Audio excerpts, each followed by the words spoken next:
अथ कर्म संन्यास योग नामको पंचमो अध्यायः आरभ्यते। अर्जुन उवाच संन्यासं कर्मणां कृष्ण पुनर्योगं च शंससि यच्छ्रेय एतयोरेकं तन्मे ब्रूहि सुनिश्चितम्। अध्याय 5 प्रथम श्लोक। अर्जुन ने कहा, हे कृष्ण, आप कर्मों के स्वरूप से त्याग करने की ओर फिर कर्मयोग की प्रशंसा करते हैं।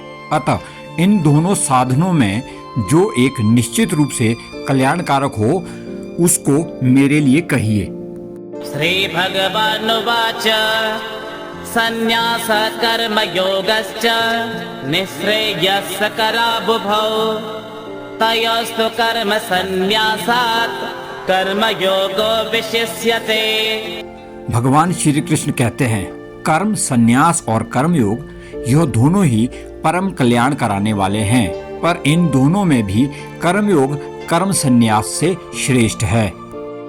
ज्ञेयः स नित्य संन्यासे यो न द्वेष्टि न काङ्क्षते निर्द्वन्द्वो हि महाबाहो सुखं बन्धात् प्रमुच्यते। हे वीर अर्जुन, जो न किसी से द्वेष करता है और न ही किसी से आकांक्षा करता है, उस कर्मयोगी को सदा सन्यासी ही जानना चाहिए, क्योंकि राग द्वेष आदि द्वारा द्वंद्वों से रहित पुरुष सुख पूर्वक संसार बंधन से मुक्त हो जाता है।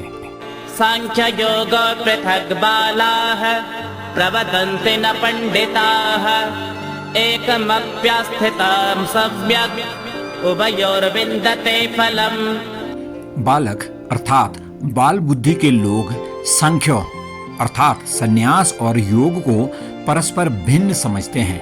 किसी एक में भी सम्यक प्रकार से स्थित हुआ पुरुष दोनों के फलों को प्राप्त कर लेता है। यत् सांख्ये प्राप्यते स्थानं तद् योगैरपि गम्यते एकं सांख्यं च योगं च यः पश्यति स पश्यति। ज्ञान योगियों द्वारा जो गति प्राप्त की जाती है, कर्म योगियों द्वारा भी वही प्राप्त की जाती है। इसलिए जो पुरुष ज्ञान योग और कर्म योग को अर्थात फल से एक देखता है, वही ठीक देखता है। संन्यासस्तु महाबाहो दुःखमाप्तुमयोगतः योगयुक्तो मुनिर्ब्रह्मा न चिरेणाधिगच्छति। परंतु हे वीर अर्जुन, योग के बिना संन्यास प्राप्त होना कठिन है। योग युक्त मननशील पुरुष परमात्मा को शीघ्र ही प्राप्त होता है। योगयुक्तो विशुद्धात्मा विजितात्मा जितेन्द्रियः सर्वभूतात्मा भूतात्मा कुर्वन्नपि न लिप्यते। अपने मन को वश में करने वाला, जितेंद्रिय, विशुद्ध अंतःकरण वाला और सभी प्राणियों को अपना आत्म रूप मानने वाला कर्मयोगी कर्म करता हुआ भी उससे लिप्त नहीं होता है। नैव किंचित् करोमीति युक्तो मन्येत तत्त्ववित् पश्यन् शृण्वन् स्पृशन् जिघ्रन् अस्नन् गच्छन् स्वपन् श्वसन्। तत्व को जानने वाला देखते हुए, सुनते हुए, स्पर्श करते हुए, सूंघते हुए, खाते हुए, चलते हुए, सोते हुए, सांस लेते हुए यह माने कि मैं कुछ भी नहीं करता हूँ। प्रलपन् विसृजन् गृह्णन् उन्मिषन् निमिषन्नपि इन्द्रियाणीन्द्रियार्थेषु वर्तन्त इति धारयन्। बोलते हुए, त्यागते हुए, ग्रहण करते हुए तथा आंखों को खोलते बंद करते हुए भी सब इंद्रियां ही अपने अपने कार्यों में लगी है, ऐसा धारण करें। ब्रह्मण्याधाय कर्माणि संगम त्यक्त्वा करोति यः लिप्यते न स पापेन पद्मपत्रमिवाम्भसा। जो पुरुष आसक्ति रहित होकर सब कर्मों को ब्रह्म अर्थात यहाँ प्रकृति द्वारा होने वाला जानकर करता है, वह पाप से उसी प्रकार लिप्त नहीं होता है जैसे जल से कमल का पत्ता।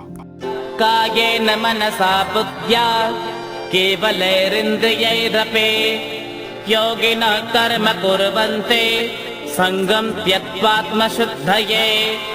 योगी जन शरीर, मन, बुद्धि और इंद्रियों द्वारा आसक्ति को त्याग कर आत्म शुद्धि अर्थात चित्त शुद्धि के लिए कर्म करते हैं। युक्तः कर्म फलं त्यक्त्वा शान्तिमाप्नोति नैष्ठिकीम्। अयुक्तः कामकारेण फले सक्तो निपत्यते। कर्मयोगी कर्मों के फल का त्याग करके सदा रहने वाली शांति को प्राप्त होता है और सकाम पुरुष कामना करने के कारण उस कर्म के फल में आसक्त होकर बंधता है। सर्वकर्माणि मनसा सन्न्यस्यास्ते सुखं वशे। नवद्वारे पुरे देहे नैव कुर्वन्न कारयन्। अंतःकरण को अपने वश में करके सब कर्मों को मन से त्याग कर ना उन्हें करता हुआ और ना करवाते हुए ही 9 द्वारों वाले शरीर रूपी घर में योगी सुख पूर्वक रहे। न कर्तृत्वं न कर्माणि लोकस्य सृजति प्रभुः। न कर्मफल संयोगं स्वभावस्तु प्रवर्तते।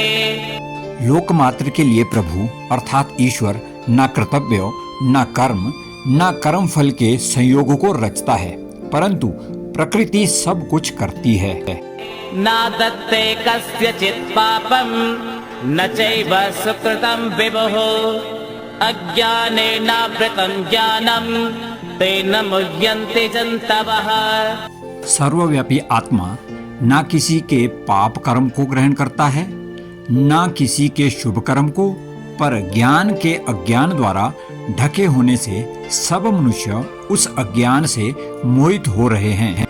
ज्ञानेन तु तदज्ञानं येषां नाशितमात्मनः तेषामादित्यवत् ज्ञानं प्रकाशयति तत्परम्। परंतु जिनका वह अज्ञान आत्मज्ञान से नष्ट हो जाता है उनके लिए वह ज्ञान सूर्यों के सदृश परमात्मा को प्रकाशित करता है। तद्बुद्ध्यस्तदात्मानः तन्निष्ठास्तत्परायणाः गच्छन्त्य पुनरावृत्तिं ज्ञाननिर्धूतकल्मषाः। जिनका मन तत्व अर्थात ब्रह्म या आत्म रूप हो रहा है, जिनकी बुद्धि तत् अर्थात ब्रह्म रूप हो रही है और जो निरंतर तत् अर्थात ब्रह्म में ही निष्ठा वाले हैं, ऐसे ज्ञान द्वारा निष्पाप हुए पुरुष परम गति को प्राप्त करते हैं। विद्या विनय संपन्ने ब्रह्मणे गविहस्तिने सुनिचैव स्वपाके च पंडिता समदर्शिनः। ऐसे ज्ञानी जन विद्या और विनय युक्त ब्राह्मण में गाय में हाथी, कुत्ते और चंडाल को समान देखते हैं। इहैव तर्जितः सर्गो येषां साम्ये स्थितं मनः निर्दोषं हि समं ब्रह्म तस्मात् ब्रह्मणि ते स्थिताः। जिनका मन संभाव में स्थित है उनके द्वारा यहाँ संसार में ही लय अर्थात मुक्ति को प्राप्त कर लिया गया है, क्योंकि ब्रह्म निर्दोष और सम है, इसलिए वे ब्रह्म में ही स्थित है। न प्रहृष्येत् प्रियं प्राप्य नो द्विजेत् प्राप्य च प्रियं स्थिरबुद्धिरसम्मूढो ब्रह्मविद् ब्रह्मणि स्थितः। जो प्रिय को प्राप्त होकर भी हर्षित नहीं होता है और अप्रिय को प्राप्त होकर भी उद्विग्न नहीं होता है, वह स्थिर बुद्धि संशय रहित ब्रह्म को जानने वाला पुरुष पर ब्रह्म में नित्य स्थित है। बाह्य स्पर्शे स्वसक्तात्मा विन्दयात्मनि यत् सुखं स ब्रह्म योग युक्तात्मा सुखमक्षयमश्नुते। बाहर के विषय में आसक्ति रहित अंतकरण वाला साधक आत्मा में स्थित अर्थात सात्विक आनंद को प्राप्त होता है, फिर वह पर ब्रह्म के योग में स्थित पुरुष अक्षय आनंद को प्राप्त करता है। ये हि संस्पर्शजा भोगा दुःखयोनय एव ते आद्यवन्तः कौन्तेय न ते सुरमते बुधः।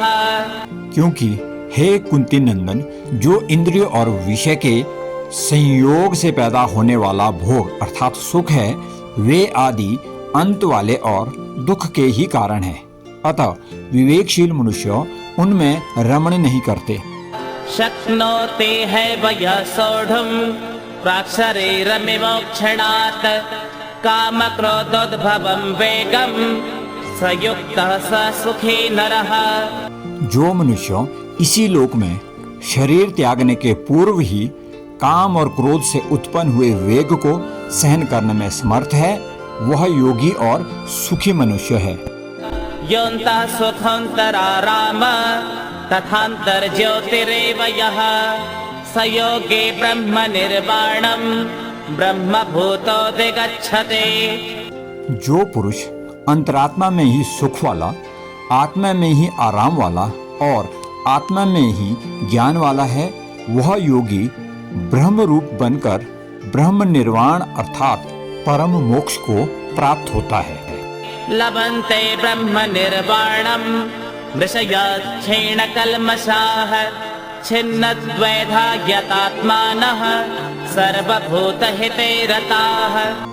वे ऋषिगण मोक्ष को प्राप्त होते हैं जिनके पाप नष्ट हो गए हैं, जो छिन्न संशय, संयमी और भूत मात्र के हित में रमने वाले हैं। काम क्रोध वियुक्तानां यतेनां यतचेतसाम् अभितो ब्रह्म निर्वाणं वर्तते विदितात्मनाम्। काम क्रोध से रहित जीते हुए चित्त वाले आत्म साक्षात्कार किए हुए योगियों के लिए सब ओर से शांत पर ब्रह्म ही परिपूर्ण है। स्पर्शान् कृत्वा बहिर्बाह्याश्चक्षुचैवान्तरे भ्रुवोः प्राणापानौ समो कृत्वा नासाभ्यन्तरचारिणौ। बाहर के विषय को न अनुभव करते हुए नेत्रों की दृष्टि को दोनों भुवों के बीच में स्थिर कर और नासिका में विचरने वाले प्राण और अपान वायु को सम की हुई है। यतेन्द्रिय मनोबुद्धेः मुनिर्मोक्षपरायणः विगतेच्छा भयक्रोधो यः सदा मुक्त एव सः। जिस पुरुष की इंद्रियां, मन और बुद्धि संयत है, ऐसा मोक्ष परायण मुनि इच्छा, भय और क्रोध से रहित है, वह सदा मुक्त ही है। भोक्तारं यज्ञतपसां सर्वलोकमहेश्वरं सुहृदं सर्वभूतानां ज्ञात्वा मां शान्तिमृच्छते।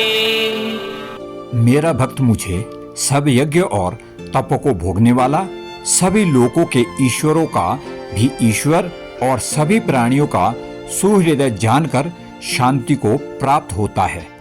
ओम तत्सदिति श्रीमद्भगवद्गीतासु उपनिषत्सु ब्रह्मविद्यायां योगशास्त्रे श्रीकृष्णार्जुनसंवादे कर्मसन्न्यासयोगो नाम पंचमो अध्यायः। श्रीनारायणार्पणमस्तु। हरिः ओम्।